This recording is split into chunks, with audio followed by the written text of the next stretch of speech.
All right, folks, welcome back to another episode of Kings of Opinion. I got the normal suspects here, little Wander and Big Ern McGurn over here. Say hello, everybody. Hola, hola, hola. Thanks for stopping by, fam. Okay, so I guess we'll begin with the championship weekend that we had with the NFC and the AFC. I think we'll start with the early game, which is the Baltimore Ravens versus the Chiefs. And, I placed a few bets over the weekend. Yeah. And I couldn't have been more wrong on what I was doing. That makes two of us. I wasn't so bad. It's just I hit a bunch and then I missed one or two. So I bet on Kansas City with the points, Right. and then I bet the over. Okay. And I thought it was going to be one of those not. The over-under was 44, so it doesn't even really need to be a shootout. It just needs to be consistent score. Yeah, almost like what the Rams, the Lions and San Francisco did. But there wasn't much in this game besides Patrick Mahomes being Patrick Mahomes and getting him off to an early 2-touchdown lead, and Baltimore playing from behind, and their offense looked non-existent for pretty much this whole game, right? Yeah. Yeah. Lamar Jackson tried to do his best impersonation of Dak Prescott when it comes to the postseason, huh? So it's hard to say, right? I said last week that if you let Patrick Mahomes and the Chiefs hang around, they're going to beat you. They didn't even let them hang around. They were winning the entire game. And they were ready to go from the kickoff. Right. And the problem is in the second half, Baltimore's defense woke up a little bit and started playing them tough. And I think Kansas City just sat back and said, as long as we're up by 10 and they're not scoring, we don't have to worry about anything. We'll just keep playing defense. We'll move the ball a little bit. Yeah. We'll take some time off the clock. Who did that last week? Oh, no, it was the Packer-Dallas game where the Packers just sat back and just let them eat up the clock and score, and the score looked like it was closer than it was during the game. Right. Difference was that Kansas City won the toss and deferred. They didn't take the ball first, and they did what they needed to do. They got them 3 and out, and then they scored, and that was it, man. Yeah, the first game was, I don't know, did you see the first game? Yeah, big. I was gonna say a big play too on that opening drive when they went for it. I think it was 4th and 2. It was a pass over, middle towards the middle to Kelsey. Oh, that was a huge play, a huge catch too. Yeah, and then what do you call it? After they scored, it started to get a little quiet in Baltimore. But then, once they scored again, then it was almost like panic set in. Yeah, and I think you saw more of Taylor Swift than you did of the Baltimore Ravens offense. Kelsey waited for the right week to have his best game of the season. He really did.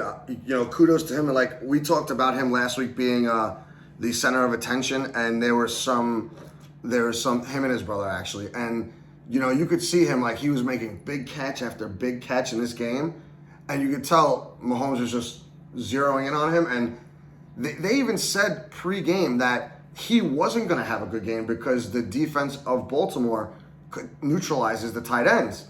And they said he wasn't going to have a big game. And meanwhile, he 11 targets, 11 receptions, over 100 yards, and touchdown, in the third quarter? Yeah. Another great ball on that touchdown to him by Mahomes. Yeah.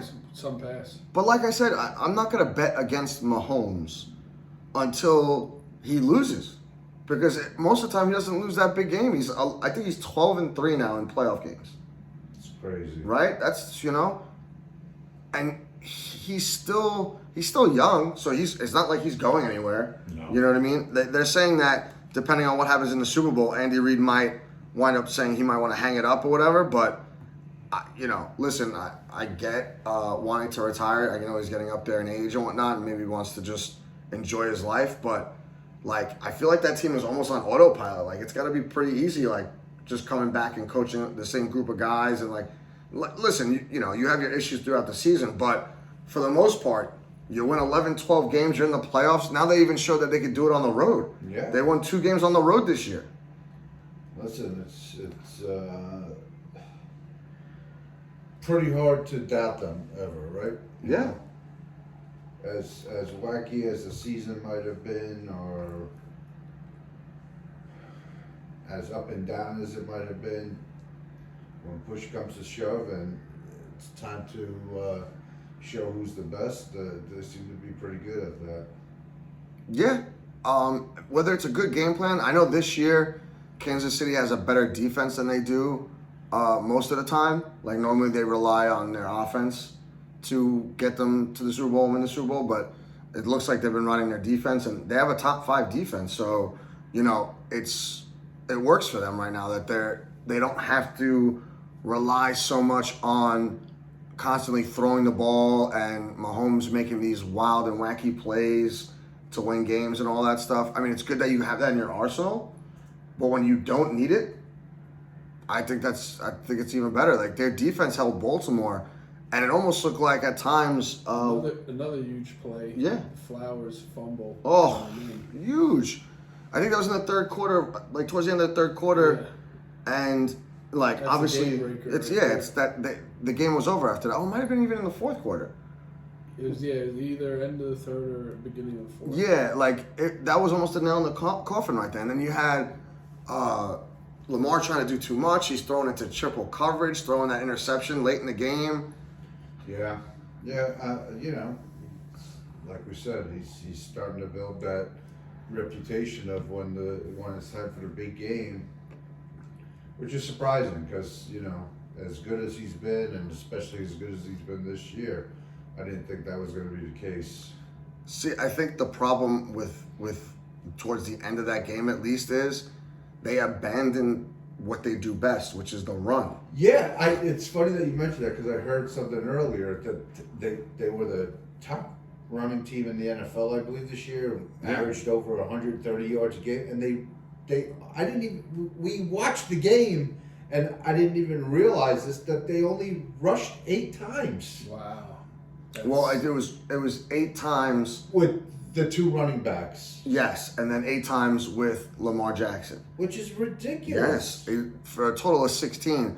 Which and some of those Lamar runs weren't design runs. That was just running out of traffic. Correct. And that's another thing too. That's a good point you brought up. They normally have design runs for him. Why they didn't do that, I'll never know. And that's the big thing, I think, I don't know. With this postseason, especially with what's happening, I'm starting to believe that the first drive of the game is so important. Yeah. Right? Because it just throws everything off if it doesn't work out. And again, that's what happened, right? They went 3 and out, and Kansas City came right down and scored, and it changed everything. Because now, whether it's you're abandoning, I mean, you're really not abandoning because it's still so early in the game, but, had they at least built some kind of a decent drive and rushed a couple of times, now you change the whole script of the game. Correct. I don't know. I just feel like this playoffs, it's like that first drive of the game has been so important in so many games. Well, they totally abandoned the run in the second half. Like they didn't, and once you become one-dimensional with any good playoff team, it's not going to look good for you. Right, especially when the defense is playing as well as Kansas City's defense has been playing. Yeah, and it's so now, unless anyone has anything else to say about that game, I want to twist it to the other game because the other game was a polar opposite in my opinion. So like the first game was pretty much defensively, obviously you could tell by the score, and then you had the Lions and the 49ers play, and it was all offense, but for 2 different halves for 2 different teams, right? Yeah. So like the first half it was all the Lions, right, as you saw, and then you're like, oh, you're good, like I'm going to bed, like I don't want to deal with this. I thought it was over, but heartbreak for Detroit, I guess. Yeah, and then the second half was all 49ers. And Did San Fran get any help from the refs or? No, they got help from Dan Campbell. Oh, okay. He made a bonehead decision. A couple of fourth downs that they went for where, you know, Didn't one of need it. them was, the second one I think was obviously pretty understandable. The first one, I don't know. Oh, so I disagree. The second one, are you talking about the one that was towards the end of the game? Yeah. See, to me, that's the one you kick the field goal.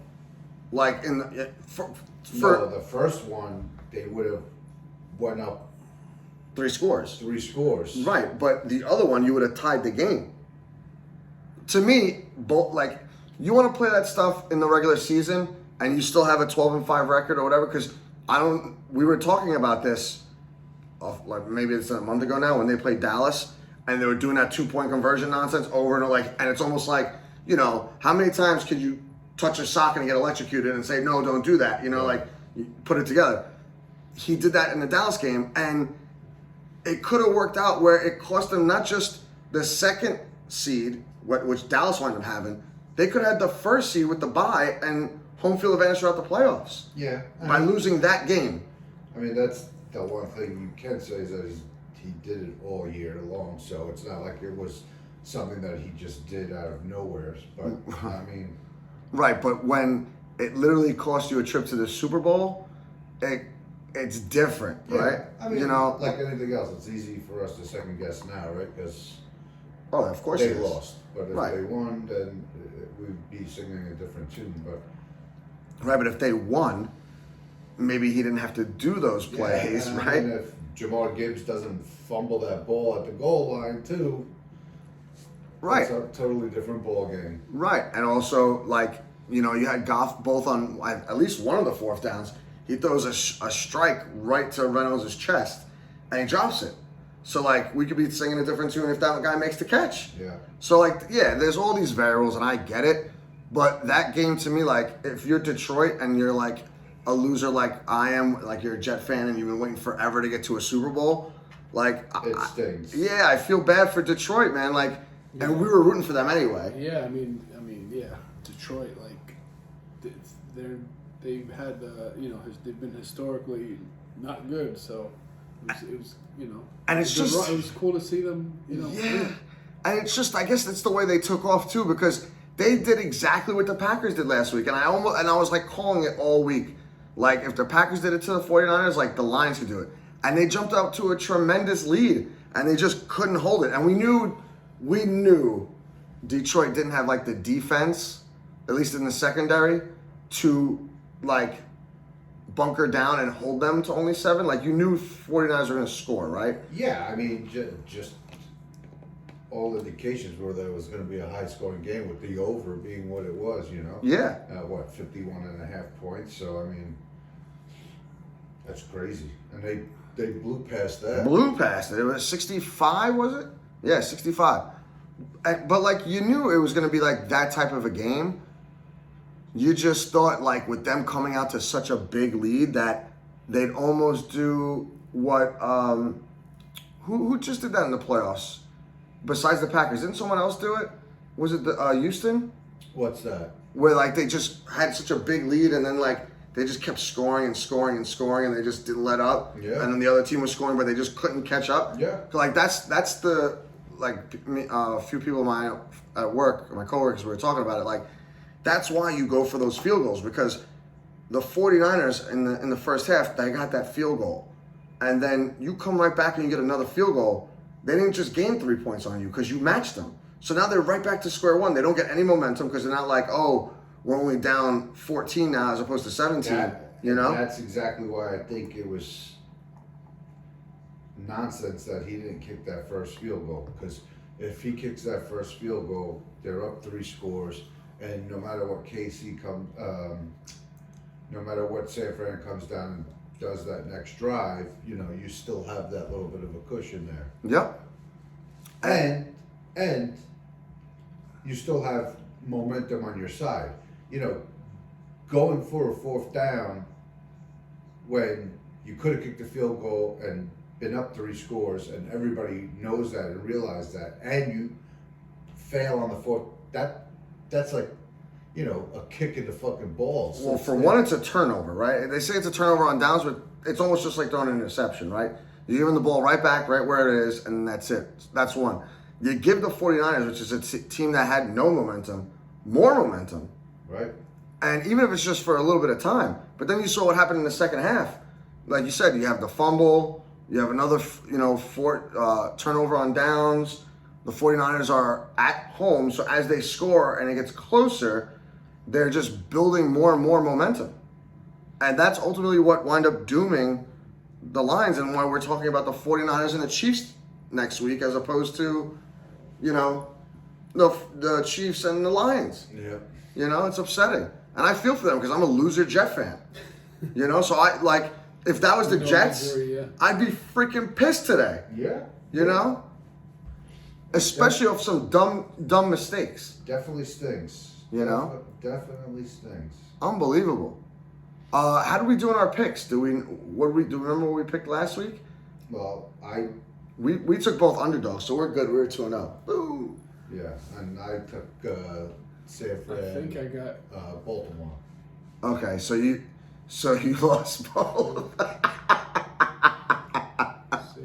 I think I picked 8 games correctly. No, why would I have lost both?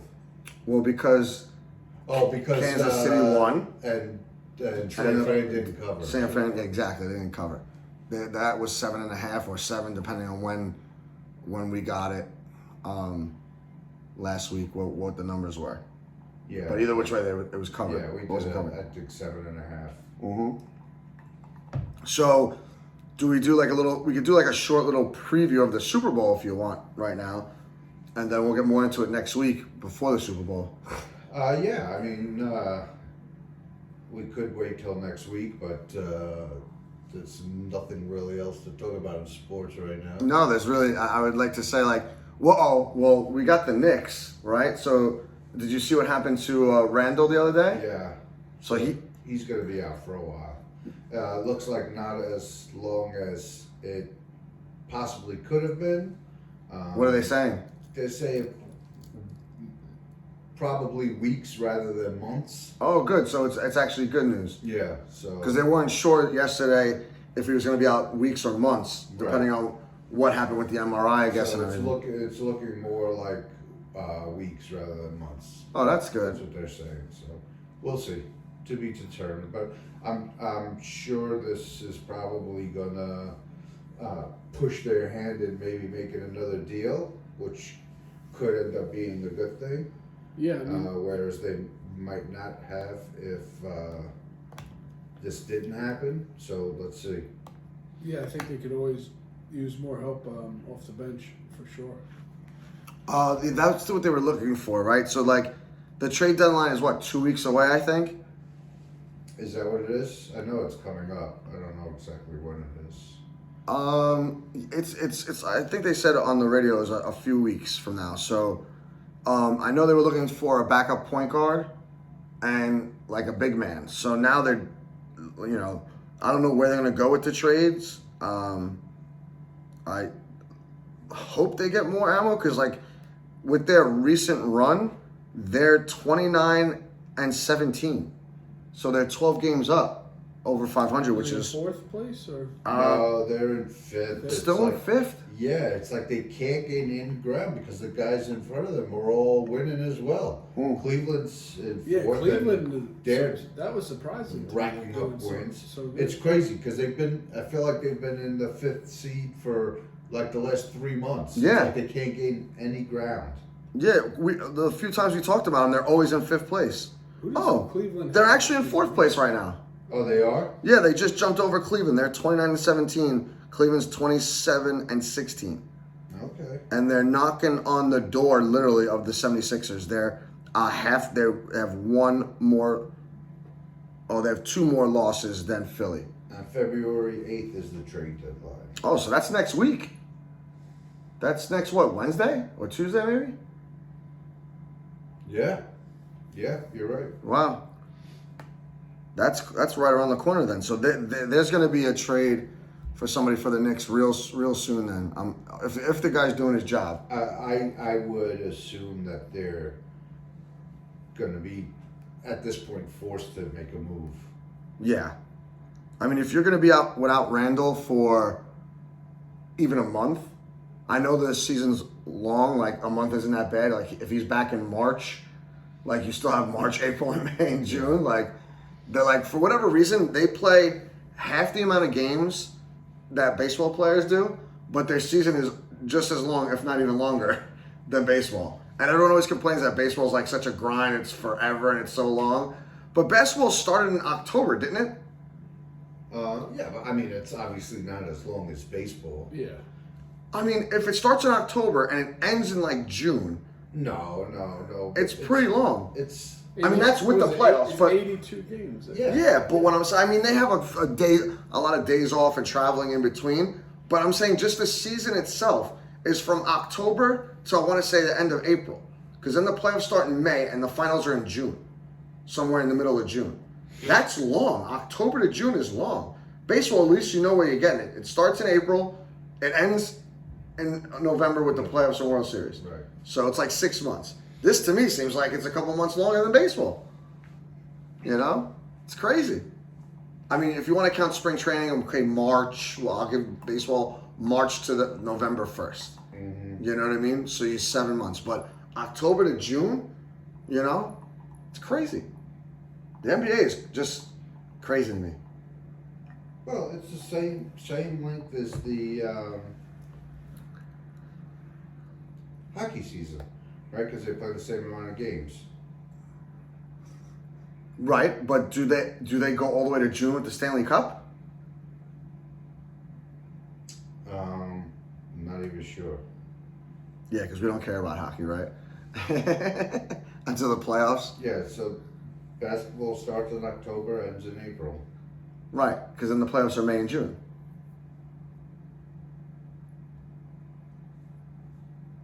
Mm, 100%. The regular season ends for basketball at the end of April. yes. And then No, beginning of April, I think it is. yeah. Yeah. So then the playoffs start middle of April, go till the end of May, and then the finals are in the beginning of June. That's what it is. But still, for 82 games, that's a long, long season. It's wild, and we're already halfway there. You know, Yeah. they got 40 games under their belt, a little bit more than that. You know, Flies by. yeah. Can you? I'm looking at some of these, like these records, early on records, and like Detroit Pistons are 6-40. Like, do they even like show up to play the game? Like, Well, they lost. horrifically bad. They lost 26 in a row at one point. They Yeah. set a record or something. yeah, but still, like, that's awful. Like you only won 6 games. You haven't.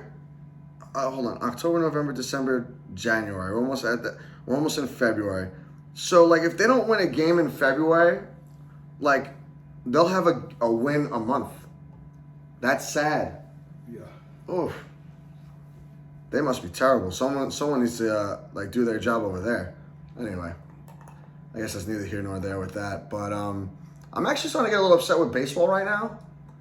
Like, what is everyone waiting for right now? Like, all these guys are not signed. Like, what are people doing? I was actually thinking about that this morning, and it was like, are they waiting for the Super Bowl to be over so that they're not losing, Like steam or something like that? Yeah. Or they'll gain steam right before pitchers and catchers report? Right, so they take the headlines, I don't know. And then I saw something today with the whole Can we get one more? I don't know. Blake Snell thing where apparently the Yankees offered him 6 years and 100 and whatever. 150? And his counter was 9 years and 200. So 9 years, 270. I saw the same thing you saw. yeah. And they offered him 150.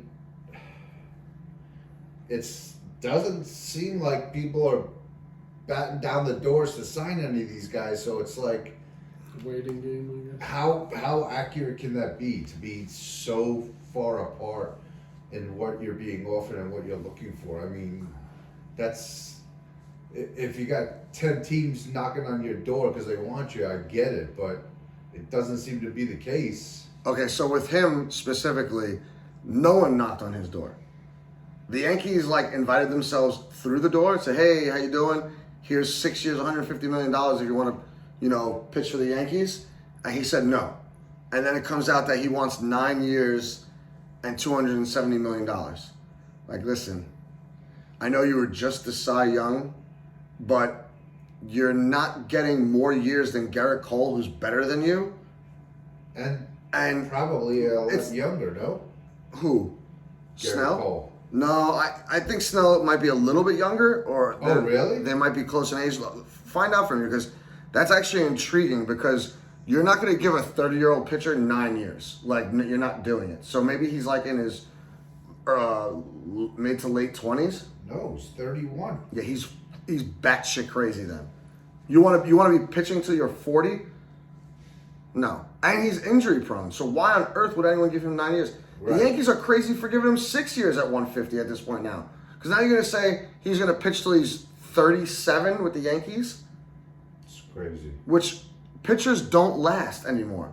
And he doesn't even pitch a lot anyway. He pitches like 5-inning games. Well, nobody pitches a lot anymore. No, but there are still guys out there that go 6, 7 innings, the occasional 8, whatever like that. Like, there's still guys out there, but this guy specifically averages 5 innings a game, which is not, what you're looking for a top of the line starter, and you're going to pay him $270 million. Oh, It's crazy. that's like, I think that's just around $30 million a year. Yeah, I mean, that's what he's going to demand. I mean, let's be real. He's, a Cy Young winner. He's had a very decent career. So, that's anybody can make that nowadays. It seems like. So that's not the crazy part. But like you said, the crazy part is wanting 9 years and you're 31 already. I guess he's looking for that last contract, Yeah, but I mean, like, your last contract, that what the Yankees gave you is your last contract. No one's going to go more than... I didn't even know he was that old. I think the Yankees are crazy for giving him 6 years. I would have gave him 4 for, let's say, what is it, 120. $30 million a year. Because right now, their contract was 6 years at 150, which is 25 a year. I mean, listen, you can't blame him if that's what he's doing. That he's looking for that last contract and he wants to make it, a good one. You can't blame him for that. But no, but realistically, he's not going to pitch that long. So now you're just being, well, to me, you're being a D-bag. Even if he does, realistically, I don't think anybody's going to give it to him. That's the Agreed, but even if someone did, like, just for you asking for it, to me, is a little, like, ludicrous, because you're not pitching much now. You've been hurt. Like, you have an injury history. You're getting older, which means it's only going to get worse. Now you want to come over the top and say 6 years isn't good enough, which I wouldn't even give him 6 years if it was me. I'm sure that's part of a lot of these guys' mentality too, though. Now is that they're going to be able to pitch much longer into their career now because they're not pitching so much and they're not, putting so many innings on their arms like they used to do. So yeah, yes and no though. Your body, as you get older, we know. Which is crazy because these guys used to pitch complete games, 35 complete games a year, and they pitched into their 40s. Yes. So what the heck is going on now? Yeah, and like, I don't even buy that really, because as you're getting older now, like, there's all these other extra injuries that people complain about now, like where they weren't complaining about it back in the day, because the difference is the pitchers needed to pitch back in the day because they needed the money. Because when they weren't pitching, they had other jobs because you weren't getting paid millions and millions of dollars. Nowadays, these guys, that's all they do. Right. You work out, you do this, you do that, but like, they're still breaking down as they're getting older for whatever reason. Like, they just can't pitch, or they're at least not effective when they pitch into their older age. You know what I mean? You don't see many 40-year-old pitchers out there, Right. So to sign him up until 40 is ridiculous to me. Like, I wouldn't want him past 35. Yeah. Honestly. Doesn't seem like anyone's disagreeing with you because...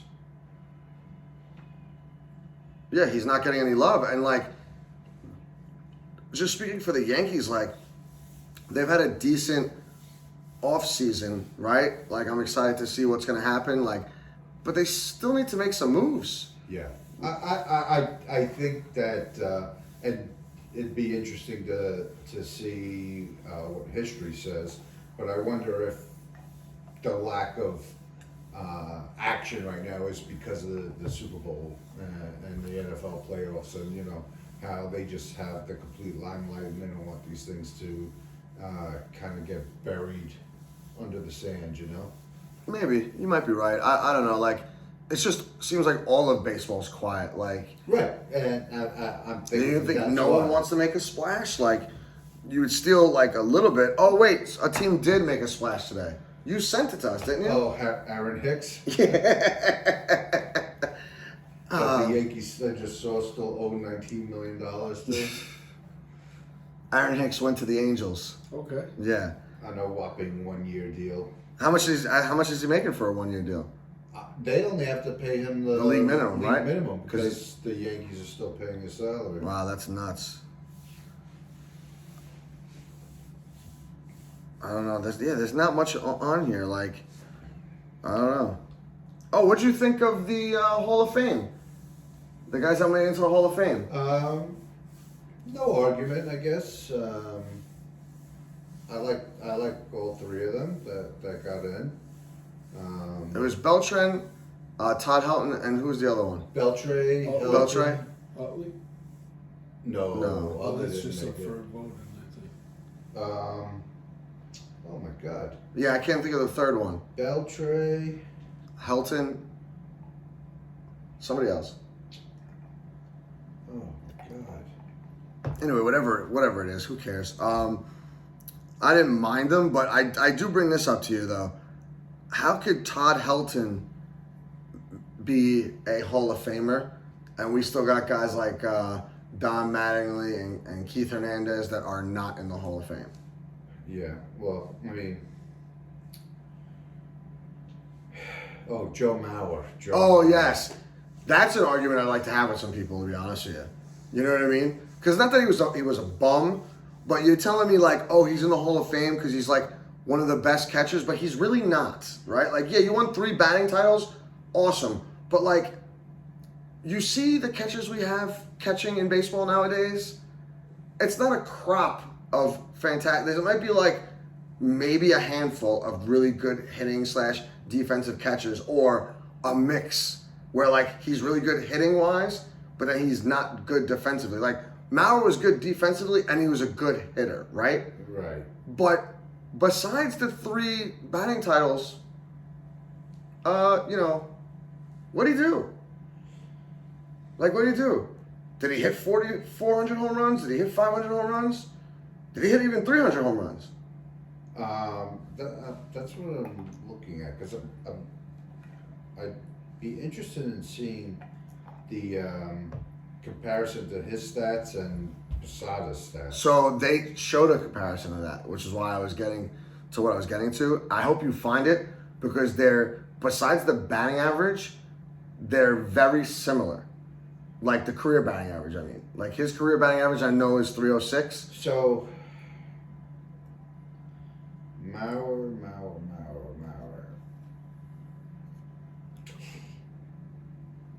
What? He Better start talking. He only had 143 home runs. Right. 923 ribbies, and what'd you say his batting average was? 306, I think it was. Career?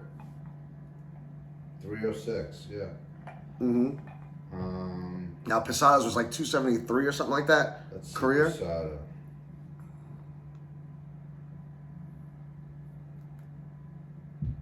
Posada played 2 more years. He played 17, where Mauer played 15. Mm-hmm. Posada had 275 home runs, 1,065 ribbies, and batted 273. I mean, Like, how's Posada not in the Hall of Fame? yeah. Are they? He has 100 more home runs than Are him. they going to keep him out because his defense wasn't so great? I mean, He was a 5-time All-Star. Posada, right? Yeah, he Yeah. was a Silver Slugger 5 times. Right. I mean, come on. That means you're the best hitting catcher He was in the league. third in MVP voting in 2003, which I didn't realize, I didn't know that either. Me either. and 6th in 2007. 2003, what kind of year did he have that he was third? That's not a monster year. That was the year they went to the World Series and they lost, right? 30 home runs, 101 ribbies, For a Two- catcher. 281 batting average. For a catcher. I'll be honest with you. I grew up watching Posada basically. Like I was like, teenager and then early young man. I don't remember him being that bad defensively. I agree with you. I think that was always Like you're telling me he's like Gary Sanchez bad? Like what are you trying to tell me? way overblown. Yeah, Way because overblown. I feel like he was throwing guys out left and right, and he had like a 39 to 40% like throwout rate, which is, if you ask me, is phenomenal. Yeah. You're almost throwing out 50% of your runners. Looks like too another thing too is Mauer didn't miss many games ever in his career. How many games did he play? 1,858, which Okay. was I think is more than Posada. It might be, but Posada didn't get hurt much either that I know. 2 less years. I mean, games played is good, but like Yeah, that's he not played more games than Posada how many. in But 2 less years. how many games did Posada? 1829. Oh, okay.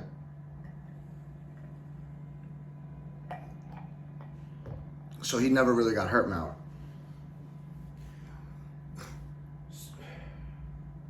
Because Posada played a lot too.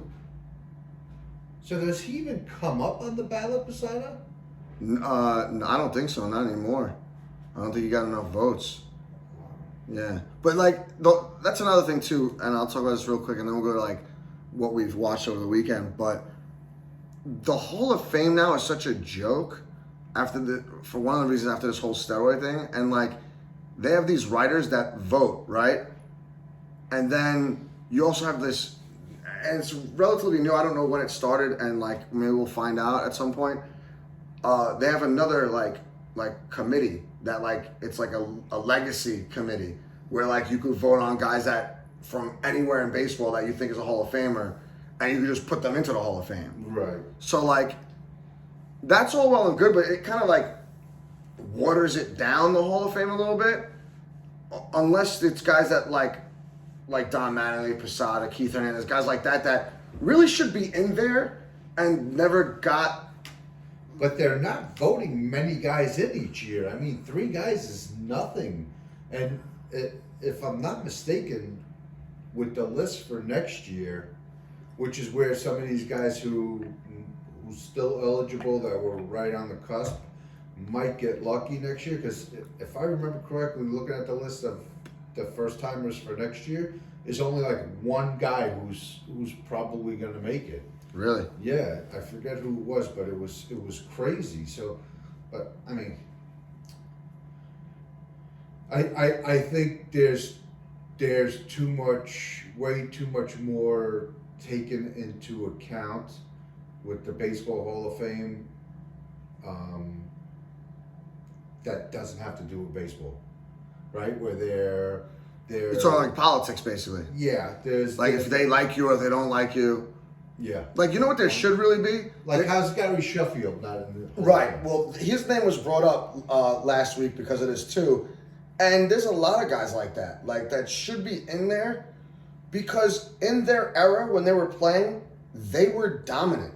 And sometimes you don't have to have the so-called stats that get you into the Hall of Fame, right? You know what I mean? Like the 3,000 hits, the 500 home runs. If you're a pitcher, 300 wins, which no one's ever really going to get again because you can barely pitch into the 5th inning. But like, like those kind of accolades, right? And it's more about, okay, was this guy one of the best in the game and or at his position in the whatever many years he's played? Right. And you break it down like that. And to be fair, I'm sick and tired of these writers voting like the Hall of Famers in. You know what you should get? A committee of baseball people. They don't have to be writers. They could be radio hosts. They could be sports casters. They could be Well, it is. anybody. It is. No, it's mostly writers. They're all writers. No, that's not accurate. Like I know Francesa's got a vote. There's a lot of different people that From what I understand, is it's mostly writers. So whether there's one radio broadcaster there, what I'm saying is get the writers out of here, because these writers, what they do is, and this is to your point, they deal with these guys on a day in, day out basis, right? So if I talk to you all the time and you tell me to go F myself 9 times out of 10 and you don't give me nothing, when it's time for your name to be on that Hall of Fame ballot, guess who's not getting voted in by me? Right. To me, that's why it shouldn't be writers. It should be guys that have almost no contact with these guys for the most part. Take the bias. And just have a committee of however many people, 10, 15, whatever, and you have the guys. The perfect example of that is guys like Jeter, and I mean, obviously Jeter is one of the more recent ones in the whole thing where he was basically unanimous, but for one guy. And who was that one guy? Or a guy like Ken Griffey Jr. I mean, come on. How are those guys not 100% guaranteed? Right. And it's sad. Unanimous. It doesn't make any sense. They're either unanimous or they're not, in my opinion. Oh, I think it's Ichiro. Ichiro is the only one next year that's surefire Right. Hall of Fame. And I guarantee you someone's going to say he's not a Hall of Famer. Oh, yeah. But that's sad. Yeah. And you know why that is? Because there's a guy that doesn't like him from another state. Maybe it's from California that they played him all the time. And they root for the Angels, or they root for this, or they root for that. And they're purposely going to not vote for him because he played for the Seattle Mariners. Or he played for the Marlins on the end of his career. Or he played for the Yankees too. And that's And that's a shame. And that's how they should truly determine whether you deserve to have a vote or not, right? Like you said, the one guy who doesn't vote Jeter in, why? You can't come up with a valid reason as to why you're not voting. But he had a valid reason. Did you hear his reason? I don't remember. I do. Because if I ever see this guy, I want his name. If I ever see this guy, he's going to get knocked out. He's a Boston Red Sox writer. So you know his reason why.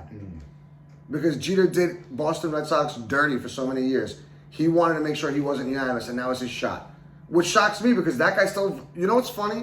And I don't know if he voted, because I don't know if you vote every time or if they have alternates or whatever. Like, I don't know how all that works. No, once you have your vote, you have your vote. So that same guy, years earlier, voted unanimously for Mariano Rivera. How could you do that? How does that make any sense? You said Jeter wasn't a bona fide Hall of Famer, but Mariano Rivera was. To me, they're both unanimous. To me, there's a bunch, I kind of agree with you. It's either it's not always that you're always unanimous, but like there are certain people that should have been unanimous that weren't. Right. And it's a head scratcher. Like Ken Griffey Jr. Correct. There's a lot of them. Like Ichiro should be unanimous. He probably won't be. There's a bunch of people that should be unanimous that haven't. Yeah. Matter of fact, wasn't Mariano Rivera the first unanimous Hall of Famer? I believe so. So like that makes no sense to me.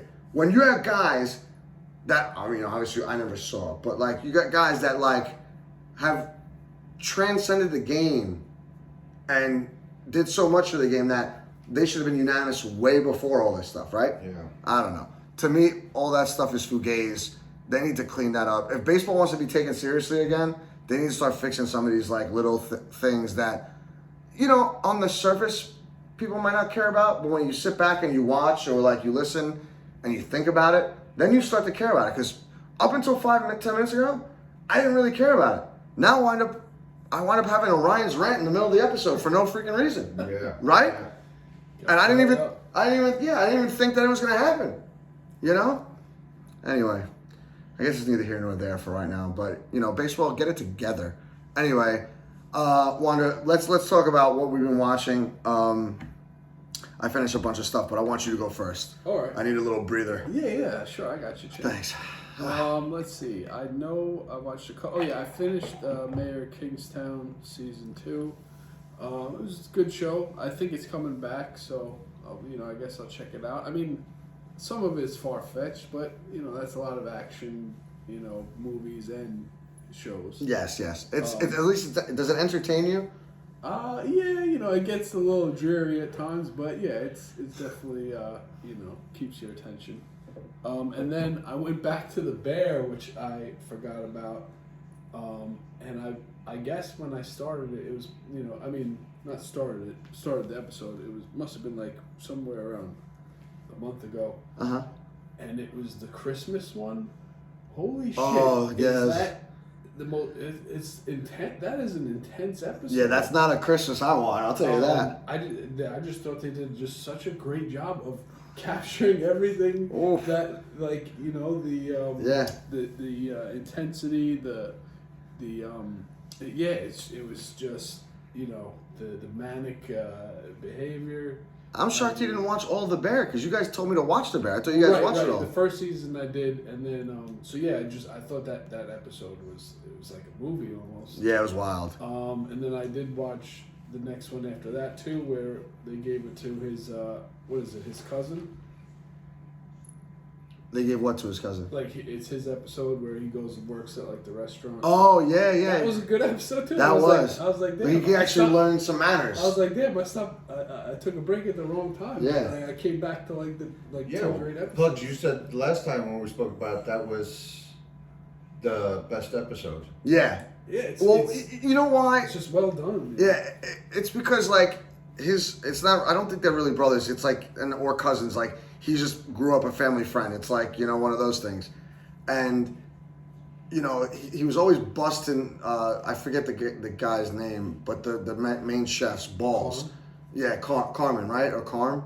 Yeah. He was always busting his balls about doing this, doing that, and he was always such an ass when it came to rules and this thing. So he sent him out to a really nice restaurant and got him to learn how to be like a manager, which is what he wanted to be, but he never took responsibility for anything. Right. And then once he learned from all these people and he had to be like a model employee and it wasn't his brother or his family, he snapped to it. And then did you finish whatever season that is? Is that the second season? No, I got it. So I can't ruin it for you, but at the end it comes full circle. You'll love the rest of it.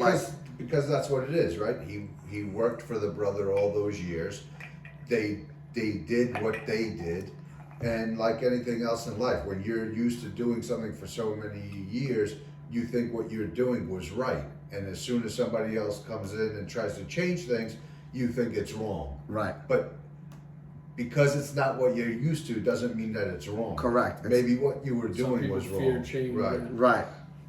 And sometimes you just need that dose of reality to say, hey, wow. Well, they also snapped him in the gear. They got him looking sharp. Right. He's wearing a suit now. He took pride in himself instead of just being a bum with a t-shirt and fixing the wall and doing this and creating more problems.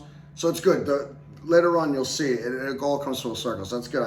I'm glad you're catching up to that because the third season is coming out soon. I think they've been showing commercials for it. Oh, really? I think so. I saw a commercial for it on the TV. I think it was today. I saw a commercial for The Bear. So it should be coming out soon.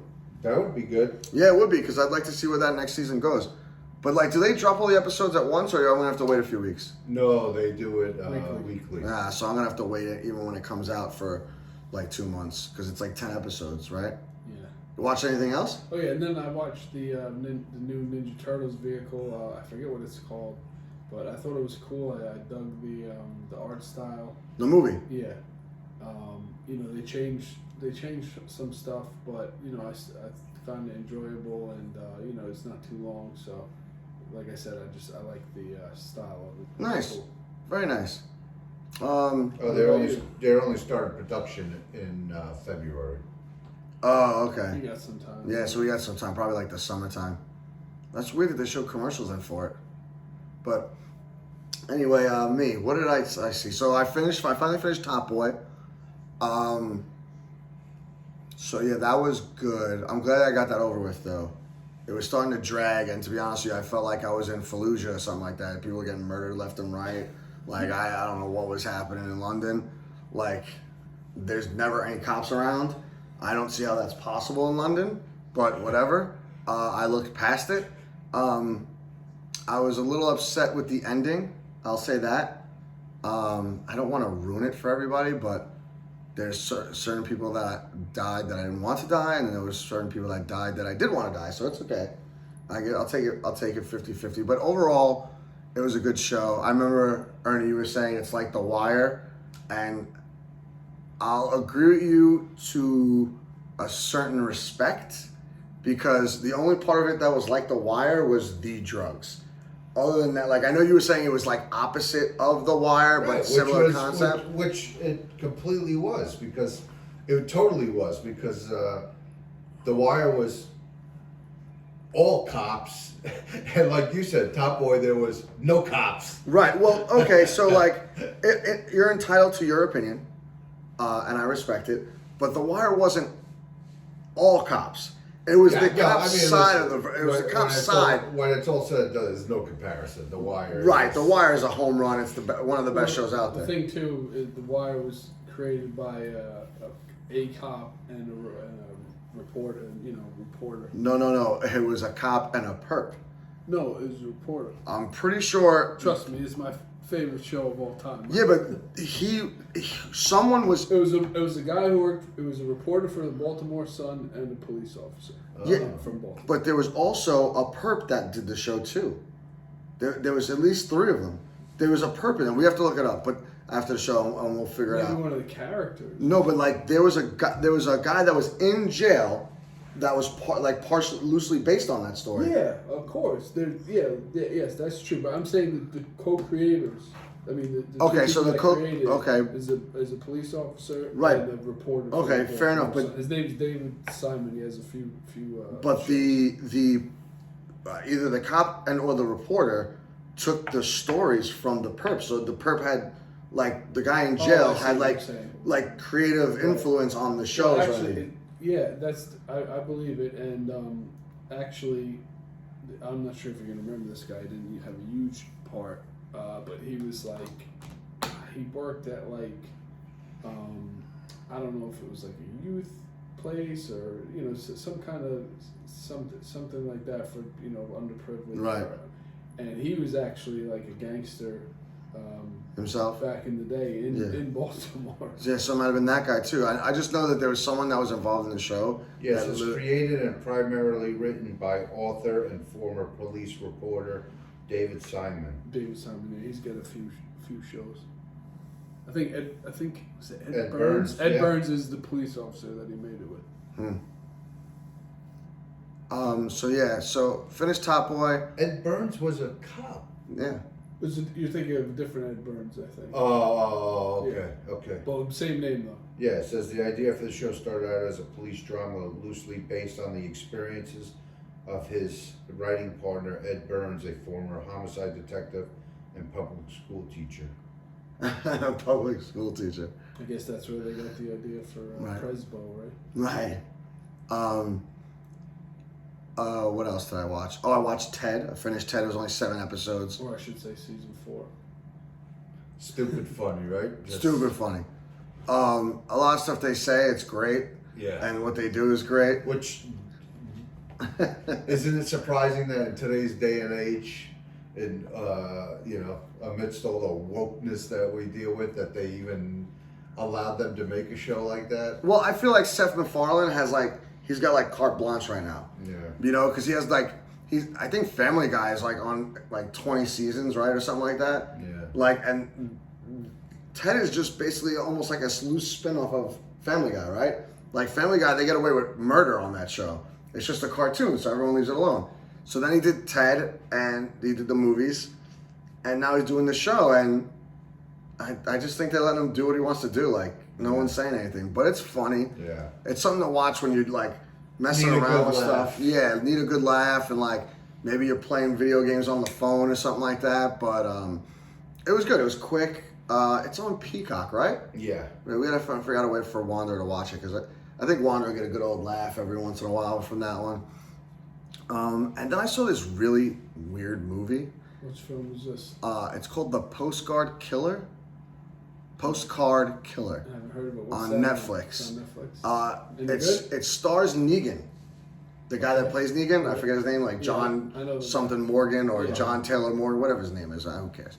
But it's like a serial killer kind of movie, right? And I had nothing to watch, so I watched it. It was good until like the last 3 minutes of the movie. Like the very, very end, I didn't like. Like, okay, so like, I guess the premise is he's a retired New York City detective, right? Like, I think a homicide detective. And his daughter gets murdered. And he goes to, I think it's London or something like that, or somewhere in Europe. That's where she was. And he's like trying to help the detectives there figure out the case because like he's a big shot NYPD, homicide detective.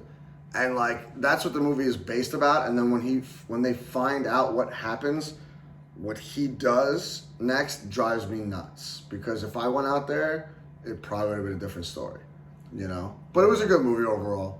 That seems to happen way too often nowadays, right? Where you watch a movie and the ending is just so bad, you're like, what the fuck? This is the worst. It wasn't so bad. It's just like, without ruining the whole thing, he finally catches them. And then it's what he does afterwards that, like, I'm like, really? Like, you've been through all this and then this is how you're going to do it? Like, that's what I was upset about. Like, it would have been a better ending if it was, like, realistic. Because most people in that situation, I know what they would do. And he doesn't do it. Like, and then, like, you'll see. Like, you have to watch it, I guess, if you do. I have a pretty good feeling that I know what happens just by what you're saying. Yeah. I mean, if you like murder mysteries, it's a good movie overall. But like I said, if the ending was more realistic, I would have been like, oh, now that's dope. And I would have called it quits and be like, good movie. But it didn't happen, But that's it. That's all I saw. Ernie, you got anything else before we go? No. Oh, good. Quiet. Oh, good. You haven't watched Quiet. anything? No. What are you watching? The ceiling? Jesus. All right, Wander, hit us with your three songs so we can wrap this up in a bow. 3 musical selections for this week. First up, we got Benny the Butcher with Everybody Can't Go.